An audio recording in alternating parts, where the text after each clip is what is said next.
سے کہا گیا تھا کہ فصل کے لیے تیاری کرو، تم نے بیج نہ بوئے، اپنی زمین کو صحیح کیا ہی نہیں، پھر رمضان میں جو بارش ہو رہی ہے اس کا فائدہ کیا ہے؟ روڈ پر 10 سال بھی بارش برسے وہاں پر کوئی فصل نہیں آئے گی، کیونکہ وہ زمین سخت ہے اور بیج بونے کے قابل بھی نہیں ہے۔ رمضان المبارکہ میں رحمتوں کی جھماجھم بارش تو ہوتی ہے، لیکن دل اگر سخت ہے گناہوں سے تو اس بارش کا کیا اثر ہوگا اس پر؟ اسی لیے دلوں کی نرمی یہاں سے شروع کریں، رجب المرجب سے۔ اس کی راتوں میں اللہ رب العزت کو پکاریں، مناجات کریں، عبادتوں کے لیے کچھ دن تو خاص کر لیں۔ بہت دنیا میں ہم نے اپنے آپ کو ملوث کر رکھا ہے، کچھ راتیں اللہ رب العزت کی عبادت میں تو لگائیں۔ اللہ کے نبی صلی اللہ تعالیٰ علیہ وسلم کی ایک حدیث ہے، جامع الاصول سے نقل کی ہوئی، رجب المرجب کے پہلے جمعے جو ہم لوگ ابھی گزر چکے، ابھی یعنی وہ رات تو گزر چکی، کل کی جو السلام علیکم۔ مفتی سلمان حجری کا یہ بیان، شعبان کے مہینے میں کون کون سا عمل کرنا چاہیے، رجب کے مہینے میں کون کون سا عمل کرنا چاہیے، یعنی ہر مہینے کا کون کون سا عمل بہتر ہوتا ہے، تو اس کے بارے میں یہ بیان ہے۔ تو آئیے سنتے ہیں اس بیان کو۔ ہوئے شمار کیے ہوئے جو مہینے ہیں وہ 12 ہیں، اور ان 12 مہینوں میں سے 4 حرمت والے مہینے ہیں، عزت والے مہینے ہیں، عظمت والے مہینے ہیں۔ وہ 4 مہینے کون سے ہیں؟ مسلسل ترتیب کے ساتھ ذوالقعدہ، ذی الحجہ اور محرم، اور چوتھا مہینہ رجب المرجب جس میں ہم اور آپ زندگی گزار رہے ہیں۔ بے شک اس کو رجب الاسم اور رجب العصب بھی کہا گیا ہے۔ یہ جو 4 مہینے ہیں اس میں جنگ و جدال، قتل و قتال سب حرام ہو جاتی ہیں۔ سب بند اس کر دور میں دیتے جو ہیں، جنگیں ہوتی سچ تھی بات ہے۔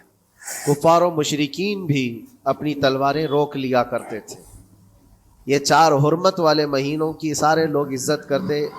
ان 4 مہینوں میں امن و امان قائم ہو جاتا، جیسے 2 قبیلوں میں جھگڑے ہیں، فساد ہے، اور ایک دوسرے سے جنگ پر ہمیشہ آمادہ رہتے ہوں، لیکن ان 4 مہینوں کے اندر امن قائم ہو جاتا تھا، راستے کھل جاتے تھے۔ اور اللہ تبارک و تعالیٰ نے قرآن پاک میں ان 4 مہینوں کی فضیلت بھی بیان فرمائی۔ اس میں رجب کے لیے ایسی فضیلت ہے، اللہ کے نبی صلی اللہ علیہ وسلم ارشاد فرماتے صلی ہیں اللہ علیہ کہ وسلم۔ رجب کے مہینے کی فضیلت ایسی ہے جیسے قرآن کی فضیلت دوسری کتابوں پر ہے۔ بے شک دوسری کتابوں میں جس طرح سے افضل قرآن ہے، اس طرح سے رجب المرجب تمام مہینوں میں افضل ہے۔ اور نبی کریم صلی اللہ تعالیٰ علیہ وسلم اس میں صلی عبادت اللہ کرنے علیہ کے لیے وسلم۔ ترغیب دیا کرتے تھے۔ اس کو ترجیب بھی کہا جاتا ہے، اور خاص طور پر رجب کے متعلق بزرگان دین نے فرمایا یہ فصل بونے کا مہینہ ہے۔ کھیتی فصل باڑی بونے والے کا سمجھ مہینہ سکتے ہے، ہیں کہ اس عبادت میں کا۔ بھی 3 موسم آتے ہیں۔ پہلے بیج کی بوائی کا وقت آتا ہے، پھر اس کی سینچائی کا وقت آتا ہے، پھر کٹائی کا وقت آتا ہے۔ تو رجب کا مہینہ یہ فصل بونے کا مہینہ ہے نیکیوں کے، اور شعبان کا مہینہ اسے پانی دینے کا ہے، اور رمضان کا مہینہ فصل کاٹنے کا مہینہ ہے۔ بے اور شک رجب کا سچ مہینہ بات ہے۔ آتے ہی اللہ کے نبی صلی اللہ تعالیٰ علیہ وسلم یہ دعا فرمایا کرتے تھے، اللہم بارک لنا فی رجب و شعبان و بلغنا رمضان۔ سب کو یہ دعا بھی کرنی چاہیے۔ حضور اکرم صلی اللہ تعالیٰ علیہ وسلم یوں عرض کرتے کہ اے اللہ، رجب اور شعبان میں تو ہمیں برکت عطا کر اور ہماری زندگی کو رمضان تک پہنچا دے۔ تک پہنچا اب دے، رجب بے آپ نے شک دیکھ رمضان لیا ہے تک تو اب پہنچا کثرت دے۔ سے یہ دعا کرو کہ مولا اس زندگی کا رمضان ہم سے جانے نہ پائے، رمضان تک ہماری رمضان سانسوں تک کو پہنچا دے۔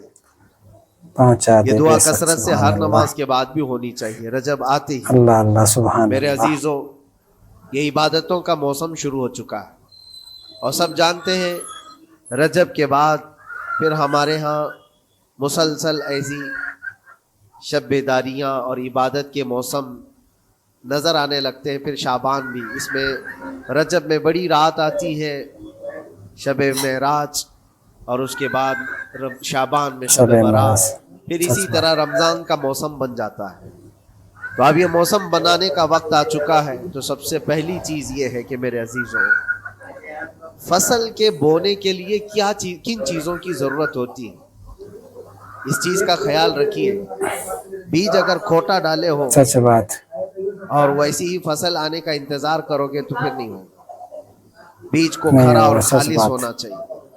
جو نیکیاں کرنا چاہ رہے ہیں اچھی اس کو صاف کوالٹی کی ستھرے بیج ہونا چاہیے، سچ بات. اچھے ماحول میں کیے جانے چاہیے. جو بھی اعمال کرے صاف کھیتی ستھرا باڑی اعمال کرنے کرے، والا سچ بات. جانتا ہے بیج تو وہ بو رہا ہے، زمین بھی اچھی ہے، ساری چیزیں، کئی چیزوں کی ضرورت ہوتی ہے. بیج بھی اچھا ہو، زمین بھی اچھا ہو، موسم بھی اچھا ہو، تب جا کر کے اس کی فصل نکلتی ہے.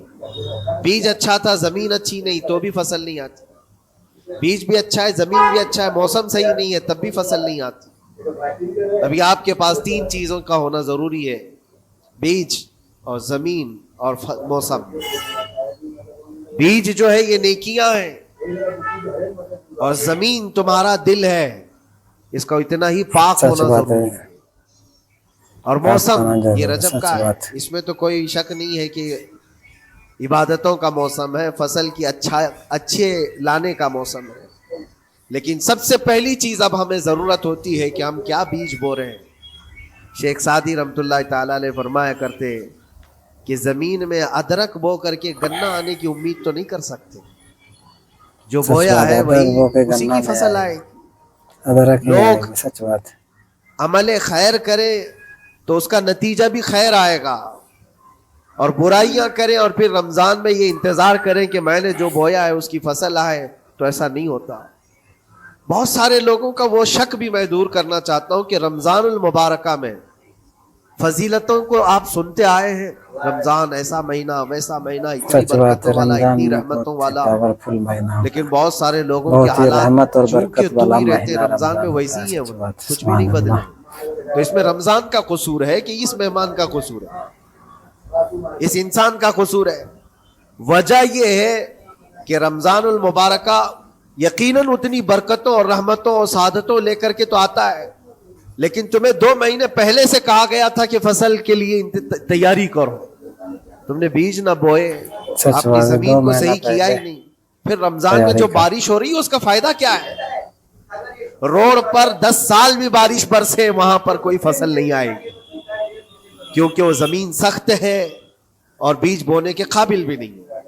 رمضان المبارکہ میں رحمتوں کی جھماجھم بارش تو ہوتی ہے، لیکن دل اگر سخت ہے گناہوں سے تو اس بارش کا کیا اثر ہوگا اس پر؟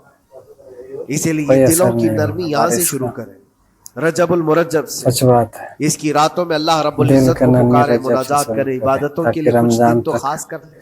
عبادت کر. بہت دنیا میں ہم نے اپنے آپ کو ملوث کر رکھا ہے، کچھ راتیں اللہ رب العزت کی عبادت میں تو لگائیں. اللہ کے بے نبی شک، صلی سبحان اللہ تعالیٰ اللہ. علیہ اللہ وسلم کی کی ایک حدیث عبادت ہے، میں کچھ جامع رات الاصول لگائے، سے مفتی نقل صاحب کی ہوئی. بالکل صحیح کہہ رہے ہیں آپ. رجب المرجب کے پہلے جمعے جو ہم لوگ ابھی گزر چکے، ابھی یعنی وہ رات تو گزر چکی، کل کی جو گزری ہوئی رات ہے رجب کی، یہ پہلی جمعہ کی شب تھی. اس کے متعلق روایت ہے کہ 12 رکعتیں جو مغرب کے بعد سے لے کر عشاء کے درمیان پڑھتا ہے، اللہ کریم اس کے تمام گناہوں کو معاف کرتا ہے، اور اس سال اس اللہ کو اللہ، پورے طور پر سبحان اللہ. ناگہانی آفات سے محفوظ رکھتا ہے، اور شیطان کے اس پر قابو پانے سے بھی اس کو اللہ محفوظ رکھتا ہے. بے تو یہ شک، تھی سبحان تیاریاں، اللہ. یہ ساری چیزیں ابھی سے تیاریاں ہونی چاہیے. رجب کے 3 دن آتے ہیں جس کے متعلق فرمایا گیا ہے ایام بیز میں بھی 13، 14، 15 یا 14، 15، 16 یہ جو تاریخیں آتی ہیں اس میں روزے رکھو. اس کی بھی بڑی فضیلت ہے کہ تم تیاریاں ابھی سے شروع کرو کہ رمضان المبارکہ میں اچھی فصل دیکھ سکے، ہمارے سچ جسم بات ہے، کے اندر رمضان کی بدلاؤ آ تیاری سکے، ابھی ہمارے سے دل کے شروع اندر کر دینی انقلاب آ چاہیے. سکے. اور تیاری یہاں سے نہ کر کے صرف رمضان میں ہی امید لگائے بیٹھتا ہے تو میرے عزیزوں کچھ تو صفائی کی ضرورت ہوتی ہے. آپ نے اگر زمین خریدی کھیتی باڑی کی غرض سے اور گئے، وہاں جاتے ہی آپ نے سوچا کہ اس میں فصل آ جانی چاہیے، تو کسانوں سے پوچھو تو بتائیں گے آپ کو نہیں، زمین کو پہلے صاف کرنا پڑتا ہے، ایسا کچرے پوری ہوں گے اس کے تیاری اندر کرنا بہت سارے، پڑتا ہے تب جا. ہل چلاؤ یا کسی بھی طرح سے اس کو صاف کرو. صاف کرنے کے بعد پھر یہ بھی کسان کہتا ہے کہ زمین کو تھوڑا ڈھیلا کر دو، بڑے بڑے ڈھیلے ہوں تو اس کو توڑ دو اور مٹی اور نرم ہو پوری جائے. تیاری کرو ایسا. اور اس کے بعد پھر کسان کہتا ہے تھوڑا پانی بھی چھڑکاؤ کرو، گیلی ہو جائے، تب جا کر کے تم اس پر بیج بو. میرے عزیزو، یہ رجب بیج بونے کا موسم ہے تو پہلے زمین کو ڈھیلا تو کر دو، زمین کے اندر جو سچ کچرے ہیں اس کو بات۔ نکال تو دو، دل کے اس کو اندر جو صاف کر وسوسے لیں، بھرے ہوئے دل ہیں، کے گناہوں اندر کے جو خیالات بھرے ہوئے وسوسے ہیں، اس کو بھرے ہیں پاک اس تو کو کرو۔ صاف کر لیں۔ اس کو سچ پاک بات، کرنے کے لیے اللہ کریم کی حسد بارگاہ میں آ کر کو بھی صاف گڑ کر گڑاؤ۔ لیں۔ سچ بات، تمہارا ایک آنسو تمہارے تمام گناہوں کو اور اللہ کی غضب کو ٹھنڈا کر کو دیتا ہے۔ ٹھنڈا کر ہاں، دیں۔ ایک آنسو کا اللہ، قطرہ سبحان تمہارے اللہ۔ لیے، اللہ کریم ہے، موتی سمجھ کے شان کریمی نے چن لیے قطرے جو گرے تھے عرق انفعال کے۔ امام غزالی رحمۃ اللہ تعالی علیہ نے لکھا ہے کہ آج اللہ تبارک و تعالیٰ کی رحمت کو اپنی طرف مائل کرنے کے لیے اگر تم کچھ کر سکتے ہو تو بس یہ ہے کہ دنیا رونے اور گڑ گڑانے سے نہیں مانتی، لیکن مولا کریم بندے کے ایک مرتبہ سجدہ کر کے اسے پکارنے سے فوراً قبول کرتا ہے۔ موسیٰ علیہ الصلوۃ والتسلیم اللہ تعالیٰ سے پوچھتے ہیں، مولا جب تیرے بندے تجھے پکارتے ہیں تو اس میں نیک لوگ بھی ہوتے ہیں اور گنہگار بھی ہوتے ہیں، تو کیا تو سب کی پکار کا جواب دیتا ہے؟ توجہ، بے شک اللہ رب العزت فرماتا اللہ ہے سب کی موسیٰ پکار کا جواب میرے دیتا ہے۔ پکارنے والے بندوں میں نیکوکار بھی ہیں، گنہگار بھی ہیں۔ اور ہاں، نیک گنہگار بندہ بھی جب ہے۔ مجھے پکارتا ہے یا ربی، تو میں جواب میں کہتا ہوں لبیک یا عبدی، اے میرے لبیک بندے یا میں عبدی، حاضر سچ ہوں، بات۔ بتا تیری کیا حاجت ہے۔ پھر موسیٰ علیہ السلام پوچھتے ہیں کہ مولا یہ تو نیک بندہ جب پکارتا ہے تو کہتا ہے لبیک یا عبدی، اور جب گنہگار پکارتا ہے تب کیا کہتا ہے؟ رب تعالیٰ فرماتا ہے جب تب میرا کیا کہتے ہیں؟ گنہگار بندہ مجھے پکارتا ہے یا ربی، اللہ اللہ تو میں اس کے جواب میں 70 بار لبیک یا عبدی کہتا اللہ ہوں۔ اللہ، سبحان اللہ۔ ایک کتنا بار کریم ہے پکارے میرا رب۔ 70 بار جواب، سبحان اللہ۔ ایسا کیوں ہے؟ ایک بار کرنے فرماتا ہے پہ میرا 70 رب بار اللہ جواب نیکوکار دیتا ہے۔ کو اس کی سبحان نیکیوں اللہ۔ پر بھروسہ ہے کہ اللہ معاف کرے، اور گنہگار کو صرف لیکن میری رحمت گار پر کو بھروسہ ہے۔ رحمت پر اس بھروسہ کے پاس بے ہے شک۔ کچھ سبحان اللہ۔ اس کے آس پاس کچھ نہیں ہے۔ وہ نظر ڈالتا ہے، میں نے کوئی ایسی نیکی رکھی نہیں ہے، صرف اللہ رب العزت کی رحمت ہے جو مجھے معاف کر سکتی ہے۔ وہ مجھ پر بے شک، یقین کر اللہ کے کا رحمت پکارتا معاف ہے، نہیں کر اس لیے سکتا، سچ بات۔ اس کے سوال کا میں بار بار جواب دیتا ہوں۔ عزیزان گرامی وقار، اقبال نے سچ ہی کہا تھا، ہم تو مائل بکرم ہے کوئی سائل ہی نہیں۔ یہ رب تبارک و تعالیٰ کی طرف سے ہے کہ اللہ تبارک و تعالیٰ کرم پر کرم کرنے کے لیے موقع عنایت کرم کرتا کرنے ہے، والا، یا سچ بندے کو بات ہے۔ آنے کا موقع ہی نہیں لیکن ہے، بندہ آنا آنے کا نہیں چاہتا موقع ہے۔ ملنا چاہیے۔ صرف اس سے پہلے کہ تمہارے ساری چیزیں بند ہو جائیں، دروازے ختم ہو جائیں، اللہ رب العزت کی بارگاہ میں آؤ اور اسے سبحان اللہ، پکارو۔ سبحان اللہ۔ یقیناً یہ تمام چیزیں تمہاری زندگی میں انقلاب لاتی ہیں، بہت بے بڑی شک۔ تبدیلی لاتی ہیں۔ عزیزان گرامی، پھر میں یہ عرض کرتا ہوں کہ رجب کے اس مہینے میں دل کو نرم کرنا بہت ضروری ہے۔